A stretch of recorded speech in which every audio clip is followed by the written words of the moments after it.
이 시간 우리가 함께 나눌 하나님의 말씀은 두 군데인데요. 먼저 출애굽기 20장 3절입니다. 그리고 이어서 신명기 5장 7절인데 출애굽기 20장 3절은 먼저 읽어주시고 뒤에 있는 신명기 말씀은 우리가 함께 읽도록 하겠습니다. 너는 나 외에는 다른 신들을 내게 두지 말라. 아멘. 자, 신명기 5장 7절 함께 읽겠습니다. 나 외에는 다른 신들을 내게 두지 말지니라. 아멘. 네, 여러분. 유행가 가사가 있죠. 이른 아침에 잠에서 깨어 뭘 한다고 합니까? 아무도 이것도 또 흘러간 옛 노래구나. 또 잘 모르시네요. 예. 가사는 그렇습니다. 이른 아침에 잠에서 깨어 너를 바라볼 수 있으면 정말 좋겠네. 예. 뭐 그런 가사가 있는데요, 여러분. 여러분들은 오늘 아침 눈을 뜨셨을 때 가장 먼저 어떤 일을 하셨습니까? 스마트폰 화면을 여셨습니까? 아니면 오늘 해야 할 일들을 머릿속으로 정리하셨습니까? 아니면 잠에서 깨자마자 마음속에 가장 무겁게 짓누르고 있는 그런 걱정거리들을 가장 먼저 떠올리셨습니까? 우리는 저마다 다른 하루를 시작합니다. 그렇지만 한 가지는 같아요. 뭐냐면 우리가 눈을 뜨는 그 순간부터 우리의 마음은 이미 어딘가를 향해서 달려가고 있다는 것입니다. 어떤 사회연구소의 연구에 따르면은 이 현대인의 대다수가 잠에서 깨어 10분 이내에 스마트폰을 확인한다고 합니다. 스마트폰에 알람이 울리죠? 알람을 끄는 손이 곧바로 메시지의 앱을 엽니다. 카톡이나 또는 이 메시지 앱을 엽니다. 그리고 뉴스 헤드라인을 훑습니다. 그리고 인스타 계정과 유튜브를 여는 것이 일종의 루틴이 되어 있다고 그렇게 말합니다. 루틴, 생활 습관이죠. 이렇게 하루가 시작되기도 전에 우리는 이미 무언가를 향해서 마음을 쏟고 있습니다.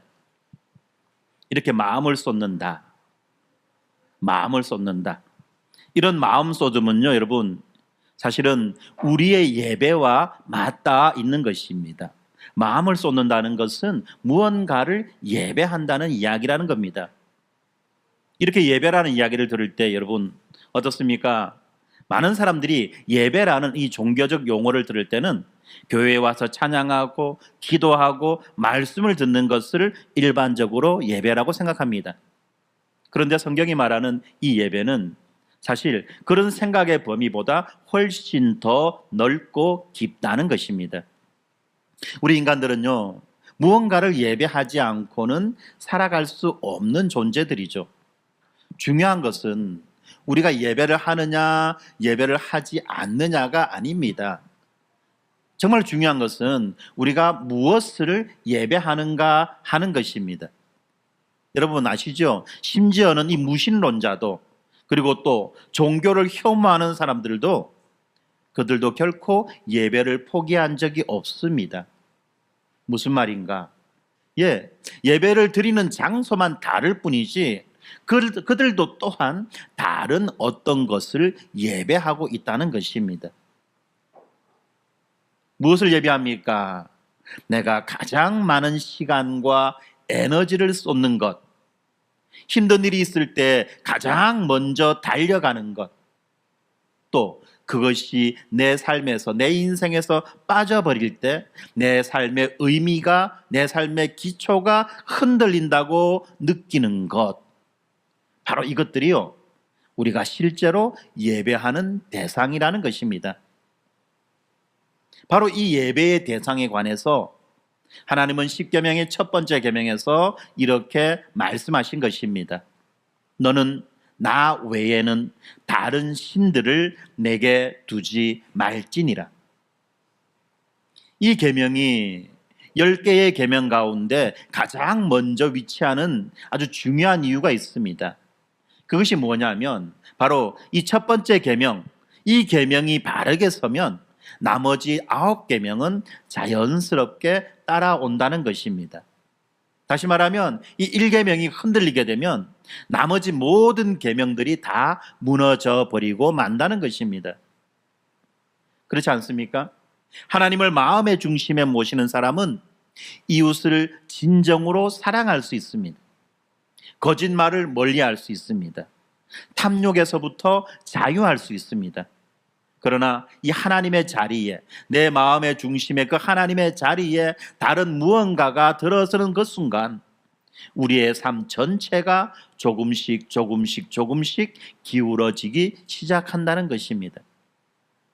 그래서 오늘 우리는 이 첫 번째 1계명의 말씀을 함께 묵상하고 살펴보면서 이런 질문에 대한 답을 한번 찾아보려고 합니다. 첫 번째는 왜 하나님만이 예배 받기에 합당하신 분인가? 두 번째는 우리 시대에 우리의 삶을 지배하고 있는 우상들은 무엇인가? 그리고 세 번째는 우리는 어떻게 이 계명을 살아낼 수 있는가? 이 질문들은 지금 이 순간 우리들의 삶이 무엇을 중심으로 돌아가고 있는지를 묻는 질문입니다. 내 삶의 중심에, 내 마음의 중심에 무엇이 자리 잡고 있는가라는 것을 묻고 있는 질문이라는 것입니다. 그리고 이 말씀 앞에서 우리 모두가 솔직하게 자기 자신을 바라보면 좋겠습니다. 먼저 1계명을 처음 접할 때 여러분 이런 의문이 드시죠? 다른 신들을 두지 말라. 다른 신들을 두지 말라. 이런 말을 들을 때 여러분 어떻습니까? 이 다른 신들이 실제로 어디엔가 존재하고 있는 것은 아닌가? 그러니까 다른 신을 두지 말라고 하는 거 아니냐라고 생각합니다. 그런데 사실은 그렇지 않아요. 성경은 이 점에 대해서 매우 명확하고 분명하게 말씀합니다. 신명기 4장 39절입니다. 그런즉 너는 오늘 위로 하늘에나 아래로 땅에 오직 여호와는 하나님이시요 다른 신이 없는 줄을 알아 명심하고. 무슨 말입니까? 다른 신이 있다 없다? 있다 없다? 없다. 예. 다른 신은 없다는 것입니다. 오직 하늘에도 땅에도 오직 한 분 하나님만 존재한다는 겁니다. 고린도전서 4장 8장 4절도 이렇게 선언합니다. 그러므로 우상의 제물을 먹는 일에 대하여는 우리가 우상은 세상에 아무것도 아니며 또한 하나님은 한 분밖에 없는 줄 아노라. 우상은 아무것도 아니고 하나님 한 분밖에 없다라고 말하는 거죠. 그런데 왜 이렇게 다른 신들을 두지 말라고 말씀하시느냐 하는 것입니다. 왜 그럴까요? 이유는 분명합니다. 사람은 실제로 존재하지 않는 것을 마치 신처럼 섬기는 일이 반드시 일어난다는 것입니다. 사람에게는 실제하지 않는 것을 실제하는 것처럼 여기는 그런 착각과 환상이 일어난다는 거예요. 그리고 그러한 가짜신을 섬기는 자는 결국 그 가짜신을 닮아가게 되기 때문에 그런 것입니다. 소위 말하는 할루시네이션이라는 것이 우리 안에 생겨난다는 것입니다. 진짜로 존재하는 것은 아니나 그럼에도 불구하고 진짜로 존재한다고 여겨지는 것. 시편 115편 4절부터 8절까지 이렇게 말씀합니다. 그들의 우상들은 은과 금이요 사람이 손으로 만든 것이라. 입이 있어도 말하지 못하며 눈이 있어도 보지 못하며 귀가 있어도 듣지 못하며 코가 있어도 냄새 맡지 못하며 손이 있어도 만지지 못하며 발이 있어도 걷지 못하며 목구멍이 있어도 작은 소리조차 내지 못하느니라. 우상들을 만드는 자들과 그것을 의지하는 자들이 다 그와 같으리로다. 이 우상들, 이방의 신들은요 은과 금으로 만들어집니다. 물론 나무나 흙으로 만들어진 것도 있지요. 돌을 깎아서 만든 것도 있지요. 그런데 공통적인 것이 있습니다. 무엇입니까? 말하지 못합니다. 보지 못합니다. 듣지 못하고 냄새 맡지 못하고 걷지 못하고 심지어 작은 신음조차 내지 못한다는 것입니다. 그러면서 시편 기자는 마지막에 이렇게 말합니다. 우상들을 만드는 자들과 그것들을 의지하는 자들이 다 그와 같으리로다. 우상을 섬기는 자는 결국 자기가 섬기는 그 우상을 닮아가게 된다는 것입니다. 어떻게 되어가나요? 눈이 있어도 보지 못하고 귀가 있어도 듣지 못하는 사람이 된다는 것입니다. 영적으로 점점 눈이 멀고 귀 먹고 감각이 마비되어 가는 사람이 된다는 것입니다. 그러면서 출애굽기 3장 14절에서 하나님은 모세에게 자신을 이렇게 말씀하십니다. 나는 스스로 있는 자니라. 나는 스스로 있는 자니라. 여러분, 하나님이 모세에게 하나님 당신이 어떤 분이신지를 말씀하시는 이것은요, 단순한 자기소개서가 아닙니다. 이것은 바로 하나님이 어떤 분이신가에 대한 존재론적 선언이라는 것입니다. 하나님은 누군가에 의해서 만들어진 분이 아니라는 말입니다. 이 땅에 있는 모든 신들, 이 땅에 있는 모든 우상들은 여러분, 사람이 만들어낸 거예요. 사람이 상상하여 사람의 그 종교심의 작동으로 만들어낸 것입니다. 유명한 책 제목이 있지 않습니까? 우리가 만든 신, 만들어진 신이라고 하는 그런 책이 나온 것처럼 이 세상에 있는 모든 신들은 다 우리의 종교심과 우리의 종교적 상상들이 만들어낸 것이라는 겁니다. 그러나 하나님은 그렇지 않다는 거예요. 다른 무언가에 의존해서 존재하는 분이 아니라는 사실을 여러분들 기억하셔야만 합니다. 그래서 하나님은 시작도 없고 끝도 없으시며 모든 존재의 근원이 되시는 분이라고 하나님께서 스스로 말씀하셨던 것입니다. 이 4세기의 신학자 아우구스티누스라고 하는 이 어거스틴은 평생을 이 세상의 쾌락 속에서 방황하다가 하나님을 만났습니다. 그리고 이렇게 고백합니다. 주님께서는 우리를 주님을 향하여 만드셨으므로 우리 마음은 주님 안에서 쉴 때까지 쉬지 못한다고 그렇게 고백합니다.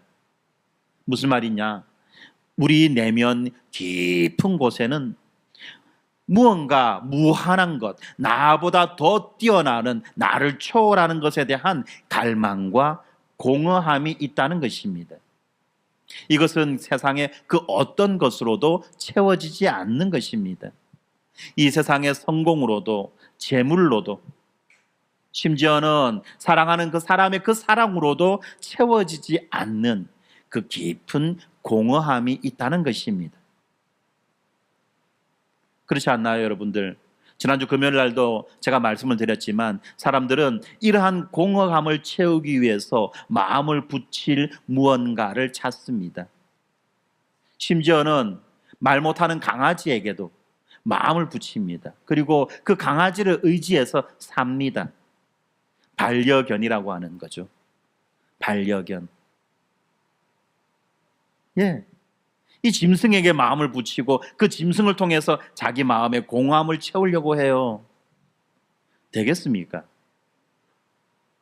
되겠냐고요. 잠시 착각이죠. 뿐만 아닙니다. 어떤 사람들은 끊임없이 어떤 이 사람을 통해서 자기 마음의 공허함을 찾으려고 합니다. 이 사람을 만납니다. 저 사람을 만납니다. 또 다른 사람을 만납니다. 그러나 내 마음의 공허함은 채울 수가 없지요. 그러는 사이에 점점 자기의 인생은 망가져가는 겁니다. 어떤 사람은 물질을 통해서, 어떤 사람은 다른 권력을 통해서 그 마음의 공허함을 채우려고 한다는 겁니다. 그러나 결코 그런 식으로는 그 마음의 공허함을 채울 수 없는 것입니다. 오직 스스로 계시고 영원하신 하나님만이 그 마음의 공허함, 그 갈망을 채워주실 수 있다는 사실을 여러분은 기억하셔야만 합니다. 왜 그렇습니까? 왜 그렇습니까? 도대체 우리가 개를 따라서 만들어진 게 아니잖아요. 우리가 돈을 따라서 만들어진 것도 아니고 우리의 존재의 근원이 다른 무엇인가에 의한 것이 아니라는 겁니다. 여러분 잘 알고 계시죠? 태초에 하나님이 천지를 창조하시고 난 다음에 그 다음에 사람을 창조하십니다. 어떻게 창조하십니까? 하나님의 형상을 따라 하나님의 모양대로 사람을 창조하셨던 것입니다. 바로 그 지점 때문이에요. 그 지점 때문. 세상이 먼저 있었고 하나님이 나중에 등장한 것이 아닙니다. 하나님이 먼저 계셨고 그분의 말씀으로 이 우주가 존재합니다. 그리고 그분의 형상을 따라서 모양을 따라서 우리가 만들어진 것이기 때문에 하나님만이 우리의 그 공허함을 채워주실 수 있다는 사실입니다. 그런데 그 하나님은 어떻습니까? 이 세상을 만드시고 난 다음에 그냥 내팽겨치고 네가 알아서 돌아가라 라고 하신 분이 아니라는 거죠. 마태복음 10장 29절에 예수님이 이렇게 말씀하십니다. 참새 2마리가 한 아사리온에 팔리지 않느냐? 그러나 너희 아버지께서 허락하지 아니하시면 그 하나도 땅에 떨어지지 아니하리라.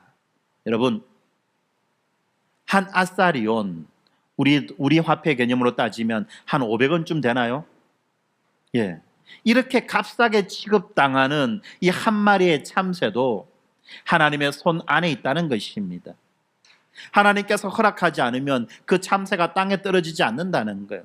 사람의 손이 잡히지 않는다는 겁니다. 무슨 말입니까? 이렇게 하찮은 그런 존재마저도 하나님께서 돌보고 계시고 하나님께서 다스리고 계신다는 말입니다. 그러면 여러분의 인생은 어떨까요? 우리들의 인생은 어떨까요? 하나님이 관심 가지시지 않으시겠습니까? 다스리지 않으시겠습니까? 다시 한번 우리가 이 10계명의 맥락을 한번 생각해 봅시다. 하나님은 이스라엘을 애굽의 종살이에서 구원하신 다음에 이 계명을 주셨습니다. 애굽의 종살이 400년간의 그 노예 생활, 그리고 바로의 착취와 그 채찍 아래에 신음하던 그 백성들을 해방시키시고 바다를 가르셔서 구원하시고 광야에서 만나로 먹이시고 구름 기둥과 불 기둥으로 인도하여 내신 하나님, 바로 그 하나님이 지금 말씀하시는 것입니다. 제 1계명이 어떤 의미입니까? 나만 바라보아라. 나만 바라보라는 겁니다. 오직 나만 바라보라는 겁니다. 다른 것을 향해 곁눈질하지 말라는 거죠. 이것이 여러분 어떤 폭군의 그런 질문이, 그런 명령이 아니라는 것입니다. 어떤 미제리와 같은 그런 집착하는 자의 그런 요구가 아니라는 거예요. 여러분, 나만 바라보라고 하는 이 말씀은요, 이미 모든 것을 먼저 내어주신 그 아버지의 간절한 초대라는 것입니다. 그래서 신명기 6장 4절 5절이 이렇게 말씀합니다. 이스라엘아, 들어라. 우리 하나님 여호와는 오직 유일한 여호와시니 너는 마음을 다하고 뜻을 다하고 힘을 다하여 내 하나님 여호와를 사랑하라.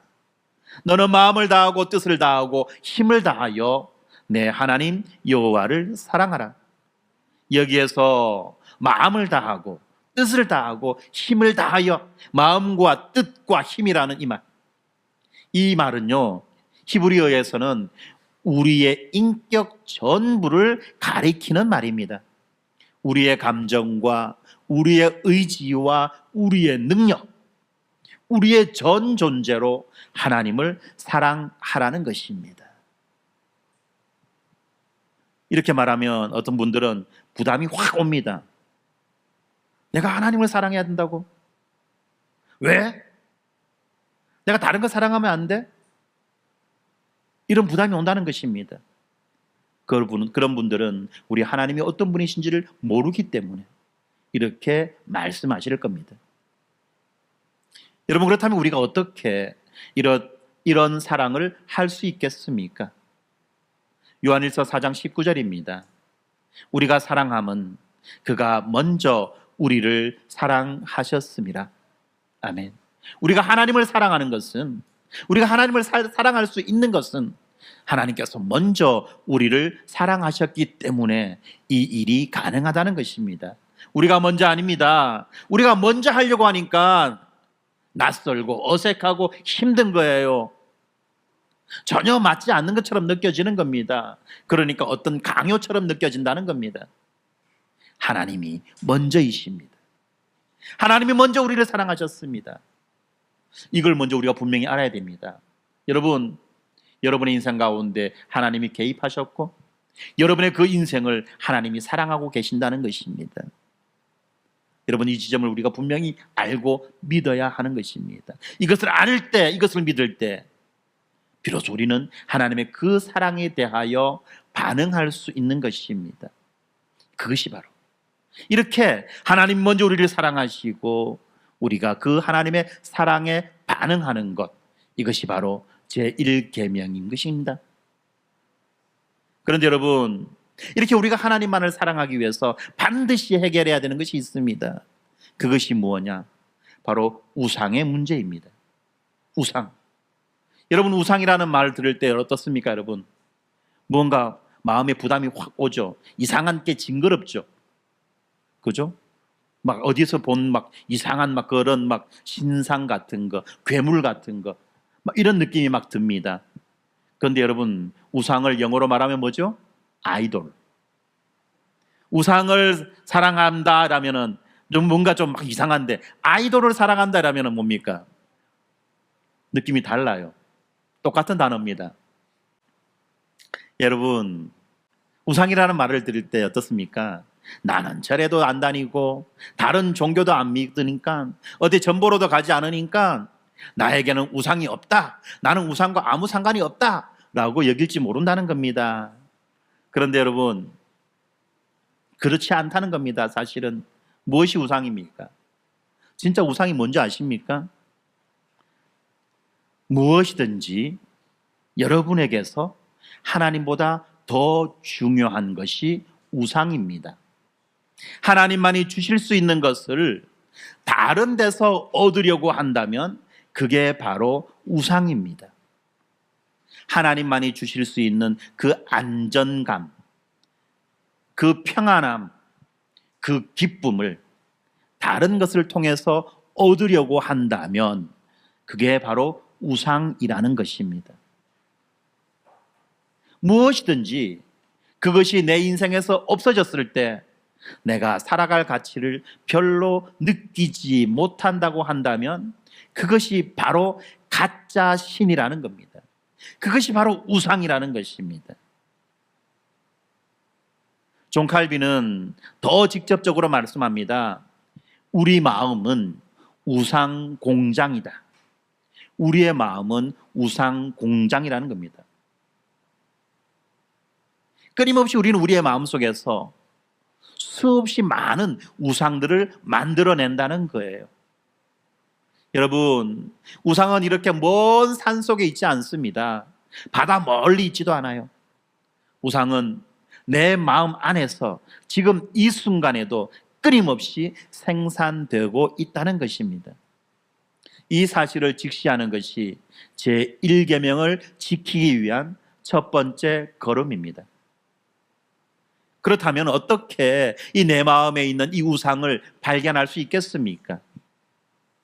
먼저 이 네 가지 질문을 여러분 한번 스스로에게 던져보시기 바랍니다. 첫 번째, 혼자 있을 때 내 생각이 자연스럽게 어디로 흘러가는지를 여러분 기억해 보십시오. 여러분이 혼자 있을 때 여러분의 생각이 자연스럽게 어디로 흘러가고 있는지를 여러분 보라는 것입니다. 아무도 없는 고요한 순간, 내 마음이 가장 먼저 달려가는 곳, 그것이 바로 내 마음의 중심이며 내 실제 생활, 신앙생활의 중심이라는 것입니다. 두 번째입니다. 내가 이 피 같은 돈을 어디에다가 기꺼이 쓰시는지 여러분 살펴보시기 바랍니다. 우리의 지갑은 결코 거짓말하지 않습니다. 우리가 정말 사랑하고 우리가 정말 마음을 두는 것에 우리의 돈은 자연스럽게 흘러가는 것입니다.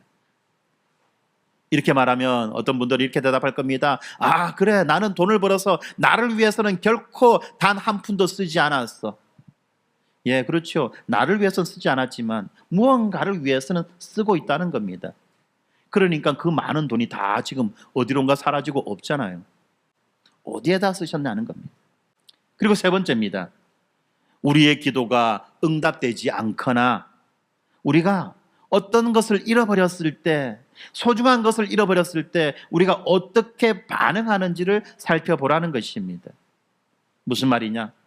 그것이 없어졌을 때 내 삶 전체가 무너질 것 같이 그렇게 여겨졌다면 그것이 바로 우상이라는 것입니다.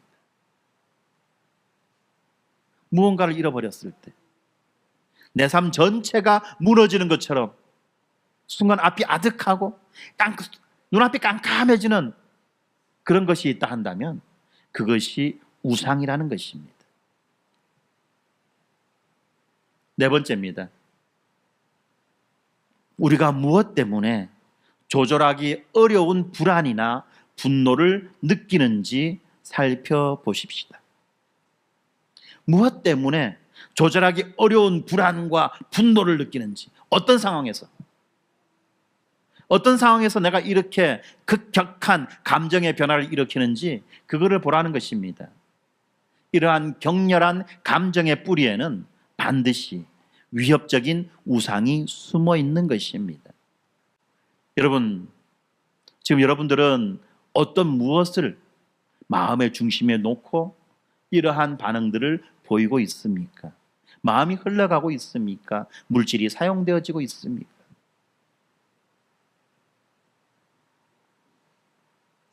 아직 잘 모르시겠죠? 그러면 다시 한 번 더 구체적으로 오늘날 우리를 지배하고 있는, 다스리고 있는 우상들을 한번 살펴보겠습니다. 첫 번째 우상은 성공의 우상과 스펙의 우상입니다. 성공과 스펙이에요. 특별히 우리 한국 사회에서 이 우상은 유난히 강력합니다. 우리 사회는 어릴 때부터 아이들에게 무언의 메시지를 심어주지요. 좋은 대학 가야 된다. 좋은 직장 들어가야 된다. 남들보다 앞서야 된다. 예, 우리가 말로써 눈빛으로 행동으로 자녀들에게 끊임없이 이런 메시지를 전달하고 있습니다. 그 유명한 대치동 학원가의 불빛이 밤 11시, 12시가 넘어도 꺼지지 않는 것은 결코 우연이 아니라는 겁니다. 많은 아이들이 새벽 1시, 2시 집으로 돌아오면서 스스로에게 묻습니다. 나는 왜 이렇게 살고 있나? 나는 도대체 무엇 때문에 이렇게 살고 있나? 그런데 순간 이런 생각이 들더라도 이 생각에 대한 그 답을 끝까지 밀어붙이는 용기를 내기가 어렵습니다. 두렵습니다. 그 끝에는 바로 이 성공의 우상이 그들을 붙들고 있기 때문에 그런 것입니다. 아니죠. 그들을 붙드는 게 아니죠. 부모들을 붙들고 있는 거예요. 나는 비록 찌질하게 살았어도 이 자식만큼은 반드시 성공시키겠다. 반드시 잘 되는 꼴을 내가 보겠다. 왜요?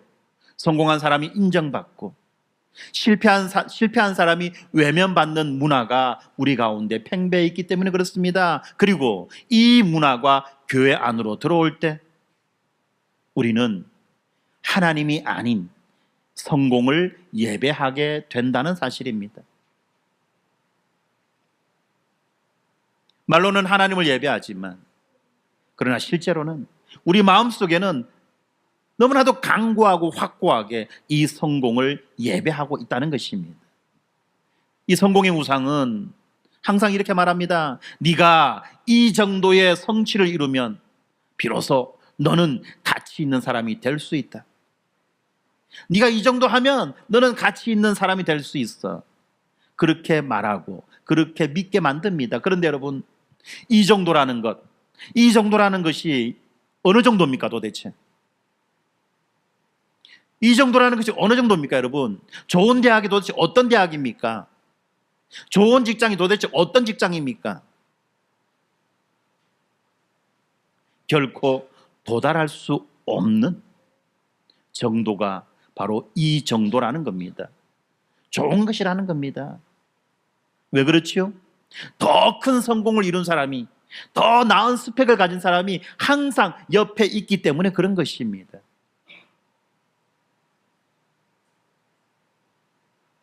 그래서 가장 두려워하는 말 있지 않습니까?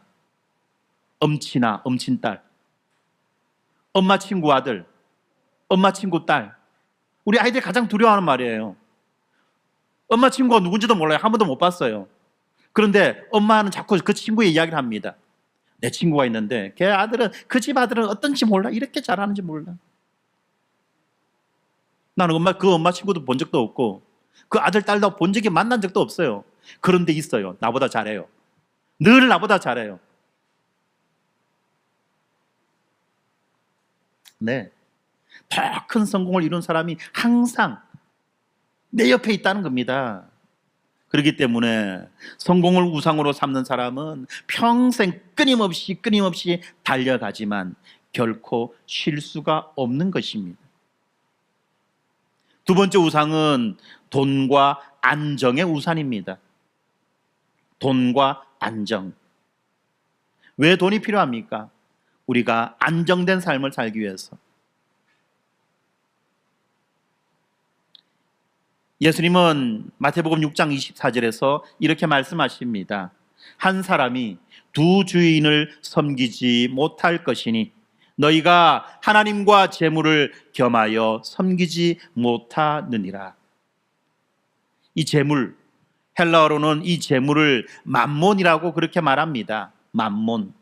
이 맘몬이라는 것은요, 단순한 돈이 아니에요. 맘몬은 안전감과 존재 가치를 돈으로부터 얻으려고 하는 그 마음의 체계라는 겁니다. 그래서 사람들은 돈이 있으면 왠지 마음이 편안해집니다. 돈이 있으면 왠지 마음이 뿌듯해요. 가슴이 웅장해집니다. 그런데 돈이 없으면 불안합니다. 그래서 어떤 분들은 지갑에 돈이 없으면 단 한 발자국도 문 밖으로 나가지 못하는 사람도 있다고 말합니다. 돈이 없으면 여러분 왠지 마음이 추워요. 이게 바로 돈이 우리에게 주는 안전감이라는 것입니다. 이 우상은요 매우 교묘합니다. 왜냐하면 너무나도 합리적으로 들리기 때문에 그렇습니다. 특별히 자본주의 사회를 살아가는 우리에게는 더 그렇습니다. 그래서 다들 이렇게 말하죠. 이 정도, 어느 정도의 그 노후 자금이 준비되면 그때 하나님께 헌신하겠습니다. 아이들 교육이 끝나면 그때 하나님께 봉사하겠습니다. 참 현실적이고 또 책임감 있는 그런 말처럼 들립니다. 그런데 여러분, 아까도 말씀드렸죠. 어느 정도, 이 정도, 이거는요 결코 잡을 수 없는 파랑새입니다. 결코 잡을 수 없는 파랑새처럼 우리가 도달할 수 없는 목표라는 겁니다. 이 안정의 우상이 지배하는 사람은 항상 조금만 더를 향해 달려가다가 결코 하나님께 헌신하는 자리에는 이르지 못하게 된다는 것입니다. 세 번째 우상은 관계와 인정의 우상입니다. 관계와 인정의 우상. 많은 분들이요, 사람에게 인정받는 것, 사랑받는 것, 그리고 거절당하지 않는 것에서 자신의 가치를 찾습니다. 그러다 보니까 이 SNS 게시물에 올린, 그 게시물에 달린 그 좋아요의 숫자, 이 좋아요의 숫자가 그날의 자존감을 좌우합니다. 여러분이 잘 알고 있는 성경에 보면 야곱은 라헬을 얻기 위해서 7년을 종처럼 섬겼습니다. 창세기 29장 20절은 이렇게 말합니다. 7년을 며칠같이 여겼더라. 예, 정말로 이 야곱의 그 라헬을 향한 그 사랑은 정말 아름다웠습니다. 그러나 여러분, 그 한 사람에게서 구원과 완전한 충족을 기대하는 그 순간에 그 사람이 우상이 된다는 사실을 여러분들 알고 계십니까? 그 상대방에게서 구원과 완전한 충족을 기대하는 그 순간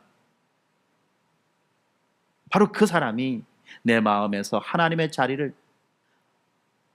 빼앗는다는 것입니다. 그런데 여러분, 그 우상의 결과가 어떤 건지 아시죠? 그 관계는 반드시 무너집니다. 왜요? 어떤 인간도 다른 인간의 모든 갈망을 채워줄 수 없기 때문에 그런 것입니다. 그래서 우리가 결혼식장에서 항상 하는 이야기 있지 않습니까? 딴따다다 딴따다다 음악이 나오면 우리는 뭐라고 생각합니까? 또 쏘갔네, 또 쏘갔네. 예, 연애할 때, 프로포즈 할 때, 그죠? 했던 그 사랑의 맹약, 그 사랑의 언약 어떻습니까? 지켜집니까? 서로가 알고 있죠. 지켜질 수도 없고 지켜지지도 않는다는 사실을. 예. 하나님에게서 구원과 완전한 충족을 얻어야지요. 그렇지 않고 다른 사람에게서, 남편에게서, 아내에게서, 심지어는 자식에게서 이 구원과 완전한 충족을 얻으려는 그 순간, 여러분, 그 관계는요, 그때부터 고통의 관계가 시작됩니다. 끊임없이 요구하고 끊임없이 집착하고, 그리고 그렇게 요구당하는 사람, 집착당하는 사람은 끊임없이 빠져나가려고 몸부림치고 발버둥칩니다. 미꾸라지가 마치 내 손에서 빠져나가려고 그렇게 하는 것처럼. 그러면 그럴수록 더 움켜쥐죠. 더 필사적으로 빠져나가려고 합니다. 결국은 어떻게 됩니까? 내 손 안에서 그게 터져서 죽어버려요. 내 손 안에서 터져서 죽어버릴 그때까지 우리는 그 붙잡고 있는 것을 놓지 않는다는 겁니다. 그것이 사람을 우상으로 삼았을 때에 오는 그 비참한 결말이라는 겁니다.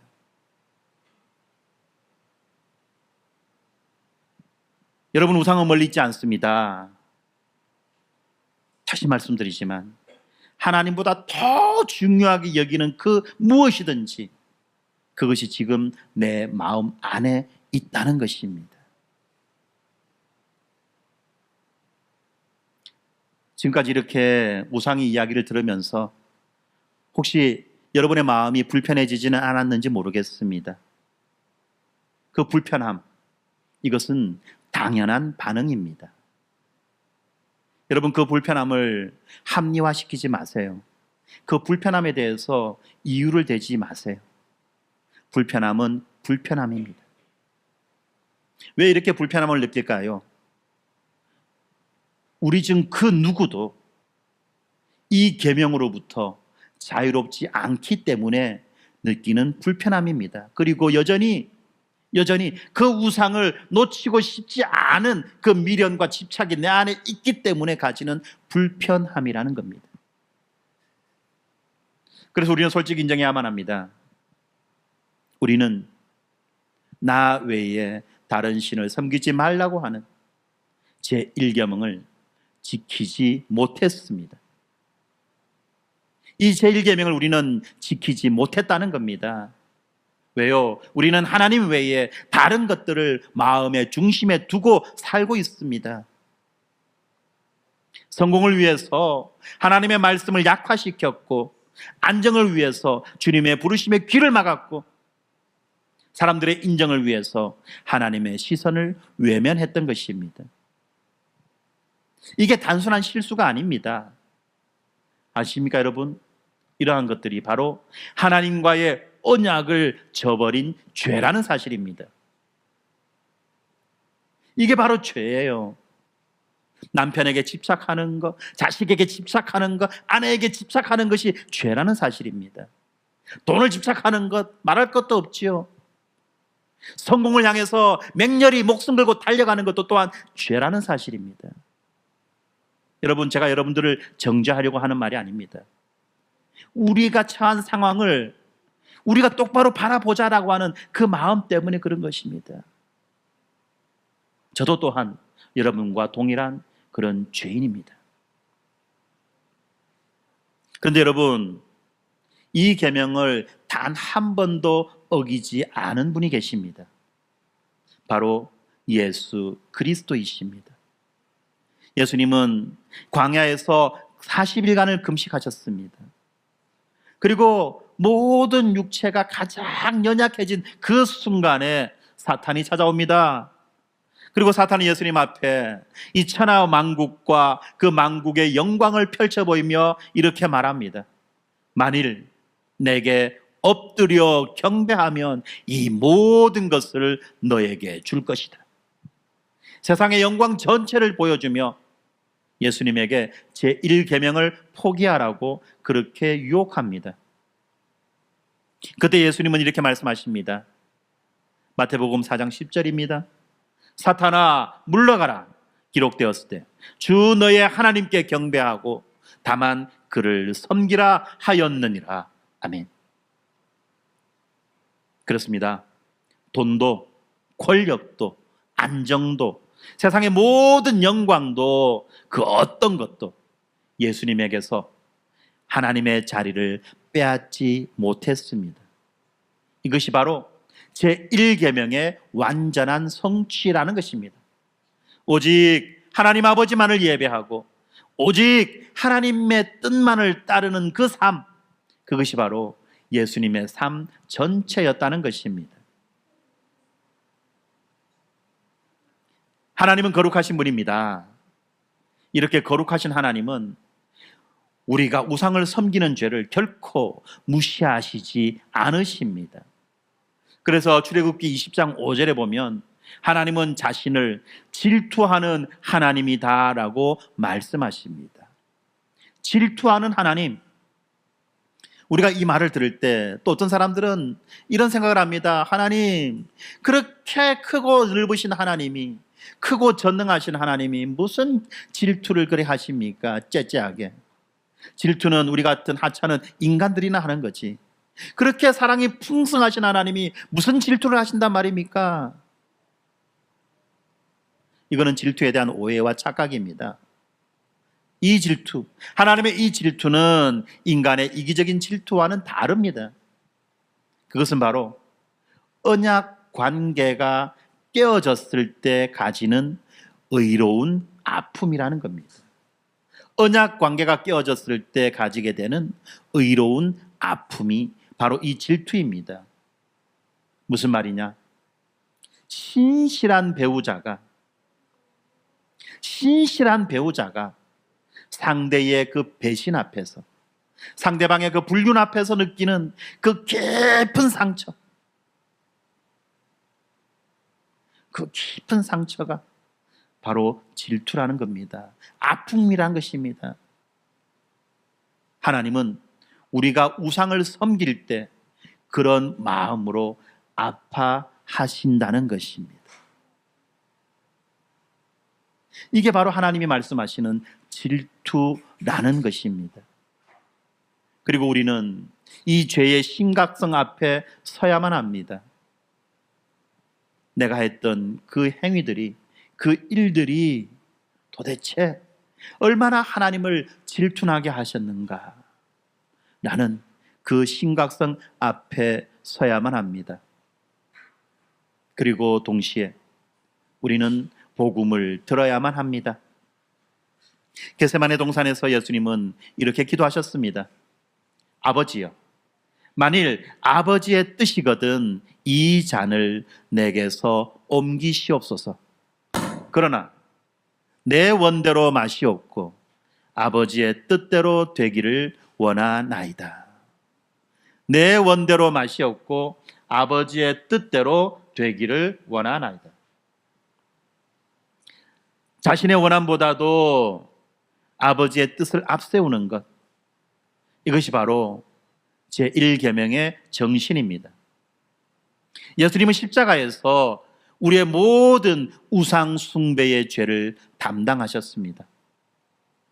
그리고 십자가에서 다 이루었다라고 하신 그 한마디가 우리의 모든 그 죄의 빚을 지워버리신 것입니다.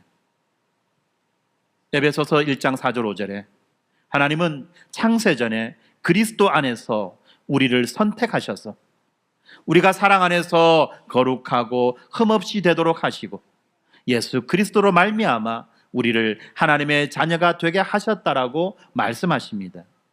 바로 이것이 여러분 은혜입니다. 우리가 하나님을 저버렸지만, 우리가 하나님을 질투나게 했지만 하나님은 그리스도 안에서 우리를 자녀로 삼아 주신 것입니다. 그러므로 이렇게 그리스도와 믿음으로 연합한 우리는 새로운 삶을 살아갈 수 있게 되었습니다. 우리가 그리스도를 믿을 때 우리는 죄를 용서받을 뿐만 아니라 이제 그분과 연합하게 됩니다. 로마서 6장 3절 4절 말씀이 무릇 그리스도 예수와 합하여 세례를 받은 우리는 그의 죽으심과 합하여 세례를 받은 줄을 알지 못하느냐? 우리로 또한 새 생명 가운데서 행하게 하려 하심이라 라고 말씀합니다. 그렇습니다. 우리가 세례를 받을 때 그리스도의 죽음이 나의 죽음이 됩니다. 우상을 향해 달려가던 나의 옛 본성이, 나의 그 집착이 이제 세례 때 그리스도와 함께 죽었습니다. 그리스도의 부활이 나의 부활이 되었습니다. 그리하여 하나님만을 예배하려는 새 마음이 내 안에 생겨나는 것입니다. 그리고 성령님이 그 새 마음을 날마다 새롭게 해 주시는 겁니다. 물론 이 변화는 단번에 완성되지 않습니다. 우리는 여전히 이 우상에 끌리는 옛 본성과 씨름하며 살아갑니다. 그러나 중요한 것은 이겁니다.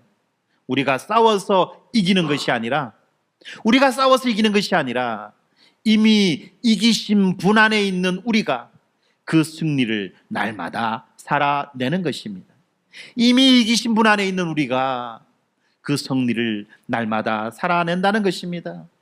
여러분, 우리 안에 있는 집착과 그 우상을 이기는 방법은요, 우상과 싸우는 것이 아닙니다.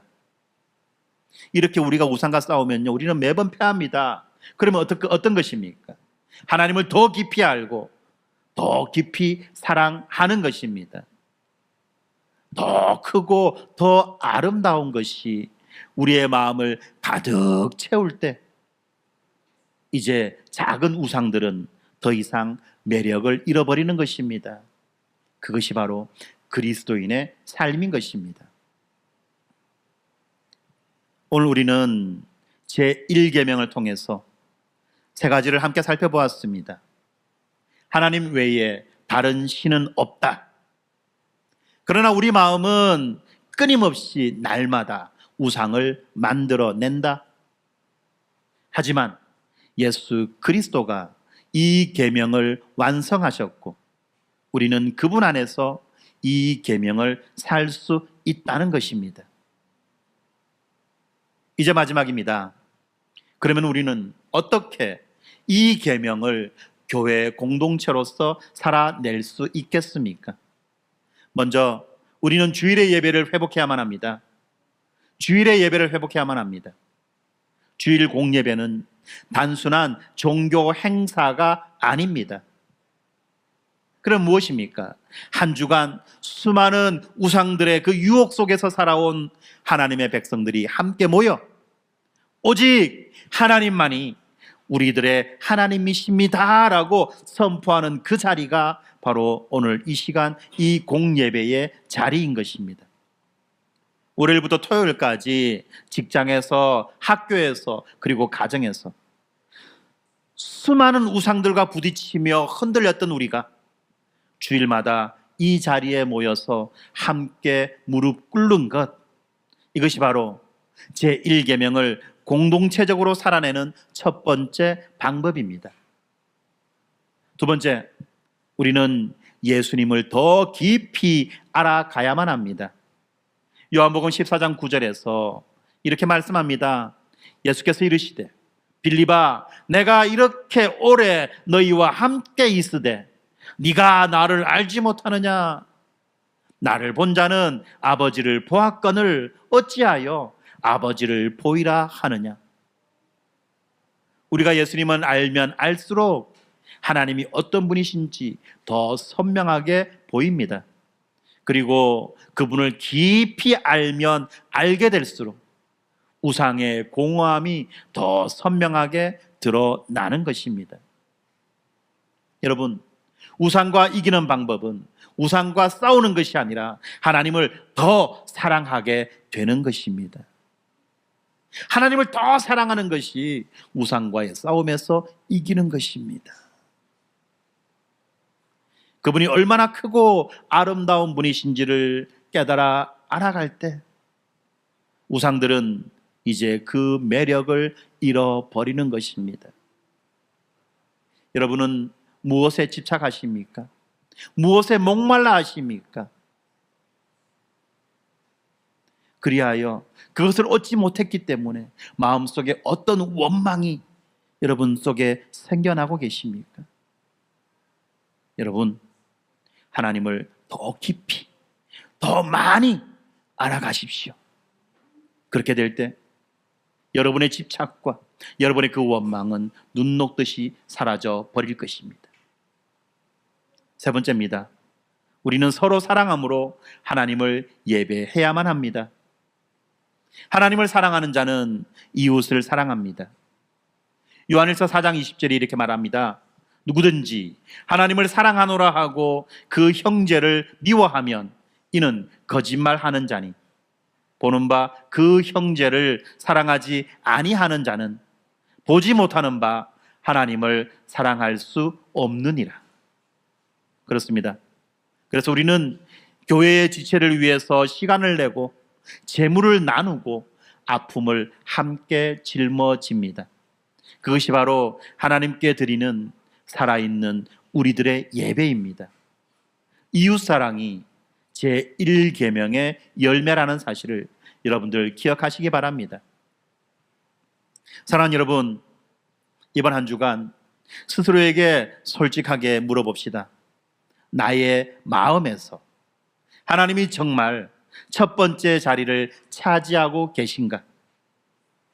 여러분, 이 질문을 회피하지 마시고 뭉개지 마십시오.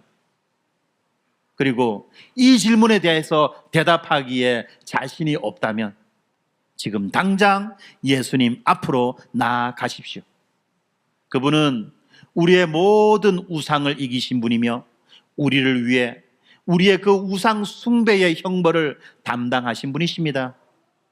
예수님은 우리가 얼마나 자주 하나님보다 다른 것을 더 사랑했는지를 이미 알고 계십니다. 그리고 그럼에도 불구하고 그분은 여전히 우리를 자녀라고 불러주십니다. 이스라엘아 들으라.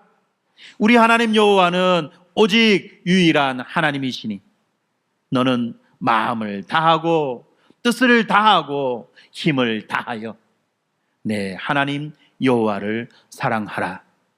아멘. 함께 기도하겠습니다.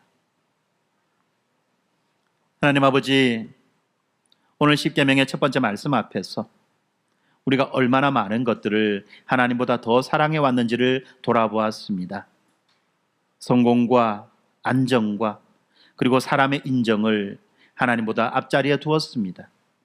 좋은 대학과 좋은 직장과 남들의 그 부러운 시선 앞에서 마음을 다해 달려가면서도 정작 주님을 향해서는 언제나 나중에 이것만 하고를 외쳤습니다.